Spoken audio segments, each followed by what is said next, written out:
Welcome to ज्ञान लोक बलिया। आप सभी छात्रों का एक बार फिर से मैथ के सेशन में हम नंबर सिस्टम जो कि पीछे इंट्रोडक्शन और एक्सरसाइज 1.1 हमने कुछ उसके एग्जांपल्स और क्वेश्चन भी सॉल्व किए हैं।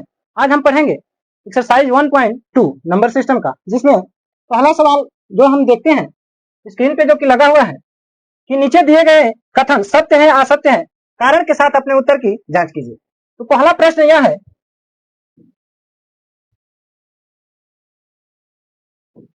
पहला प्रश्न है कि प्रत्येक अपरिमेय संख्या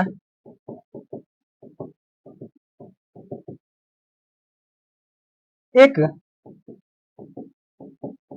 वास्तविक संख्या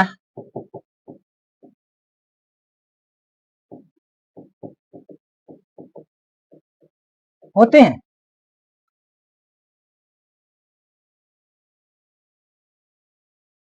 तो प्रश्न के अकॉर्डिंग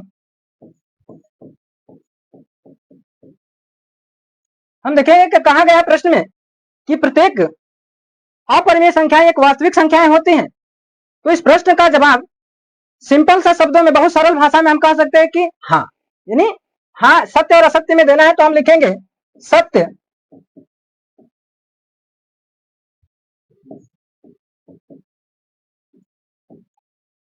किंतु कहना कि प्रत्येक अपरिमेय संख्याएं एक वास्तविक संख्या होती हैं।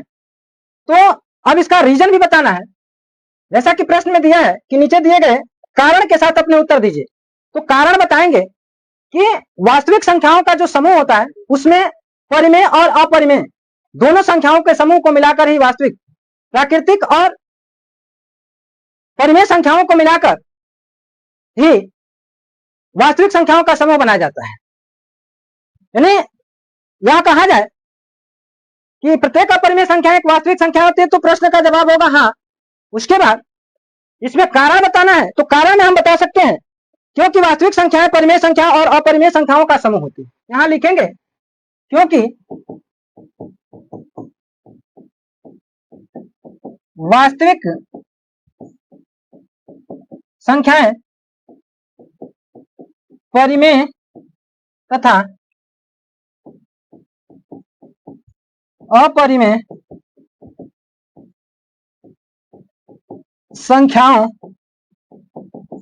का समूह होती हैं। दूसरा प्रश्न है इसे क्वेश्चन का कि संख्या रेखा पर प्रत्येक बिंदु अंडर रूट एम के रूप में होता है जहां एम एक प्राकृतिक संख्या है। प्रश्न है कि संख्या रेखा पर प्रत्येक पूर्णांक अंडर रूट एम के रूप में होता है जहां एम एक प्राकृतिक संख्या है। तो इसका सरल भाषाओं में यदि कहें हम तो कह सकते हैं कि नहीं, जो कि प्रत्येक वास्तविक संख्याएं संख्या रेखा पर अंडर रूट के फॉर्म में नहीं होती, वास्तविक संख्याओं के रूप में नहीं होती। तो इसका जवाब होगा कि असत्य। यह कहा जा सकता है कि सभी पूर्णांक, जैसे क्या संख्या रेखा पर प्रत्येक बिंदु अंडर रूट एम के रूप का होता है जहां एम एक प्राकृतिक संख्या है। तो इसका जवाब होगा नहीं। उसके कारण में हम लिखेंगे जैसे कि जो सभी जो संख्याएं होती हैं, कुछ सारी संख्याएं परिमेय और अपरिमेय, जब वास्तविक संख्याएं जो कि होती हैं उनमें वास्तविक संख्याओं के ऊपर हमने लिखा है कि वास्तविक संख्याओं, क्योंकि वास्तविक संख्या परिमेय और अपरिमेय संख्याओं के समूह में होती हैं, इसलिए जैसे कहा जाए कि अंडर रूट 1, तो इसका निकाला जाए तो 1 होगा। दूसरा है कि अंडर रूट 2, तो इसका निकाला जाए तो होगा 2। इसी में अंडर रूट 3, तो यह होगा 3।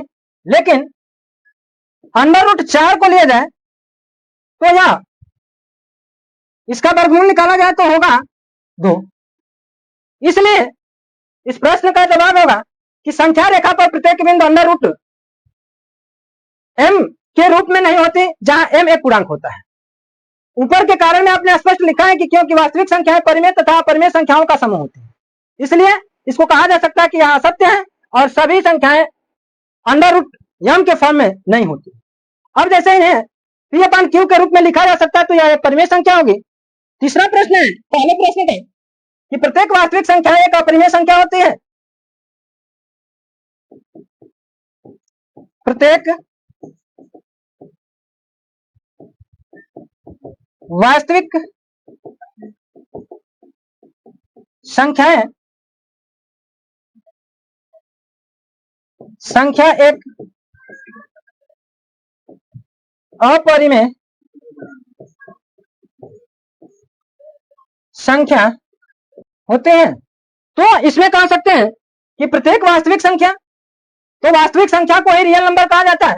यहाँ कारण में लिखा गया है कि क्योंकि वास्तविक संख्याओं परिमेय और अपरिमेय संख्याओं के समूह से बनती हैं, इसलिए सभी वास्तविक संख्याएं अपरिमेय नहीं हो सकती। कुछ उसमें परिमेय होती है, कुछ अपरिमेय होती है। जैसे अभी आपने देखा कि √1, √2, √3, जैसे √4, √5 ऐसे संख्याएं लिया जाए तो उसमें कुछ, तो इसका आंसर होगा और इसके कारण में लिखेंगे कि वास्तविक संख्याएं, क्योंकि सभी वास्तविक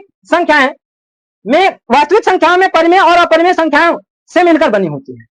तो इस प्रकार से तीनों प्रश्न हैं, पहले प्रश्न का तीनों। अब हम बात करते हैं प्रश्न संख्या 2 पर कि क्या सभी धनात्मक पूर्णांकों के वर्ग अपरिमेय होते हैं। प्रश्न पूछ रहा है कि क्या सभी धनात्मक पूर्णांकों के वर्गमूल अपरिमेय होते हैं। इसी में प्रश्न किया गया कि यदि नहीं तो एक ऐसी संख्या के वर्गमूल का उदाहरण दीजिए जो प्रत्येक संख्या परिमेय संख्या हो। तो प्रश्न पूछा गया है कि क्या सभी संख्याओं के धनात्मक पूर्णांकों का वर्गमूल अपरिमेय होता है। तो जैसा कि हल में हम लिखेंगे पूर्णांक या पूर्ण संख्याएं, तो पूर्ण संख्याओं के समूह में 1 2 3 4 5 6 ऐसे अनलिमिटेड तक जाया जा सकता है। अब इनमें देखें तो ये कहा गया कि प्रत्येक वास्तविक, क्या सभी धनात्मक पूर्णांकों के वर्गमूल अपरिमेय होते हैं। तो ये सभी धनात्मक पूर्णांक हैं और इनके वर्गमूल निकाले जाए तो जैसा हम पाएंगे कि √4 का वर्गमूल निकाला जाए तो देखेंगे कि 2 √2, और जब इसका वर्गमूल लेंगे तो यह पेड़ बनाए तो यह एक बाहर होगा, तो यह हो गया पूर्णांक और इसे पूर्णांक हो गया। तो इसे लिखा जा सकता है बटा में 1, अर्थात इसे कह सकते हैं p/q के फॉर्म में हम इसे रिप्रेजेंट कर पा रहे हैं, इसे अंश और हर के रूप में व्यक्त कर पा रहे हैं। तो जब आपने इंट्रोडक्शन में पढ़ा है कि जब हम किसे p/q के रूप में व्यक्त करते हैं तो उसे परिमेय संख्या कहते हैं। तो इसीलिए इस प्रश्न का जवाब होगा, एक उदाहरण देना है। ऐसे बहुत सारे आप उदाहरण ले सकते हैं, जैसे कह दिया जाए कि √9 इसका वर्गमूल लिया जाए तो 3 × 3 तो यह आ जाएगा 3, और इसका भी अपन 1 लिखा जा सकता है। तो एक के बदले 2 उदाहरण हमने प्रस्तुत किया आपके सामने। तो इसलिए यह कहा जा सकता है क्या सभी धनात्मक पूर्णांकों के वर्गमूल अपरिमेय होते हैं। तो नहीं, इसका ठोस रूप में जवाब देंगे यहां कि नहीं। और कारण क्या है, आपको स्पष्ट दिख रहा है कि सभी पूर्णांक अपरिमेय नहीं होते। कुछ उसमें सभी पूर्णांकों के वर्गमूल अपरिमेय नहीं होते, कुछ उसमें परिमेय संख्या भी होते जिसको हम p/q के फॉर्म में या रूप में व्यक्त कर सकते हैं। तो इस एक्सरसाइज का तीसरा प्रश्न है कि दिखाइए कि संख्या रेखा पर √5 को किस प्रकार से निरूपित किया जा सकता है। जब भी किसी अपरिमेय संख्या को संख्या रेखा पर रूट वाली संख्याओं को संख्या रेखा पर निरूपित करना होगा तो सबसे पहले हमको उसमें कुछ रचनाएं करनी होंगी, जिसमें ये पहला स्टेप होगा कि जो संख्या दिया जैसे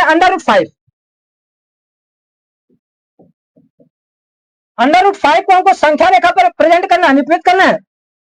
तो देखेंगे कि इस √5 को कैसे तोड़ें कि उतना वर्ग करने पे हो जाए। तो इसे लिखा जा सकता है √5 के इक्वल हम लिख सकते हैं कि यानी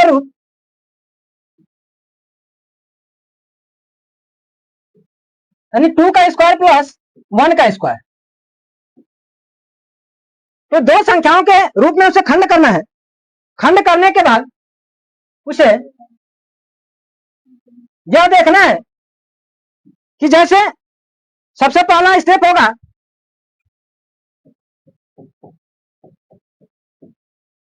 पहले स्टेप में हम एक बिना माप की किसी भी माप का एक संख्या रेखा खींचेंगे। यह एक संख्या रेखा हो गई। इसके मध्य बिंदु में मध्य बिंदु लेंगे ओ। अब इसमें देखेंगे कि इस मध्य बिंदु के बाईं तरफ निगेटिव होता है और दाईं तरफ पॉजिटिव। सबसे पहले हम एक संख्या रेखा पर इन पूर्णांकों को दर्शाएंगे, -1, -2, -3 और -1। उसके बाद 1 सेंटीमीटर की दूरी पर हम एक लंब खींचेंगे। इस केंद्र बिंदु से, यानी यह जो कि 2 सेंटीमीटर पे हम लंब रेखा खींचेंगे और उस लंब रेखा पे 90 अंश का कोण बनाएंगे। अब इसका नाम हम रखेंगे ए, इसका नाम हो गया बी, और बी और ओ को दोनों को मिलाएंगे स्केल के माध्यम से। उसके बाद ओ को केंद्र मानकर एक चाप लेंगे 1 सेंटीमीटर पे, जो यहां कहीं काटेगा सी पे। उसके बाद अब देखेंगे कि यह आधार जो कि ओबी और ओसी की दूरी समान होगी। अगले चरण में फिर जब 90 अंश का कोण बना लेंगे तो 2 यूनिट पर 2 इकाई यानी 1 सेंटीमीटर मान के और फिर 1 यूनिट और इन दोनों को खींचेंगे। उसके बाद ये जो होगा आपका √5 को इंडिकेट करेगा। ऐसे ही यदि √3 करना है तो 1 + 2 ऐसे तोड़ के बनाएंगे। तो फिर यदि इसे सिद्ध करना है तो पाइथागोरस प्रमेय के सहारे हम इसे सिद्ध करके देख सकते हैं।